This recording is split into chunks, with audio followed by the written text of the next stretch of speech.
Naglalakbay ako sa Talaingot papuntang Bukidnon.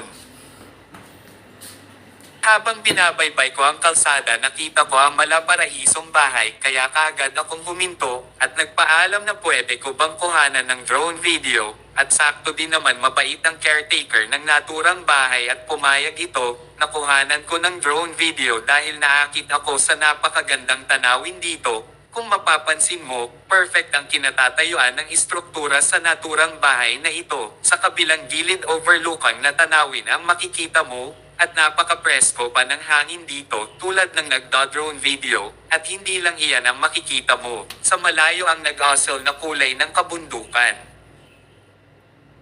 Talagang mamamangha ka sa ganda ng tanawin na ito. Kung titigan mo ang paligid, masasabi mo sa sarili mo na ayoko nang umuwi, at gugustuhin mo nang tumira dito. At hindi lang iyan, napansin ko, makikita mo rin sa kinatatayuan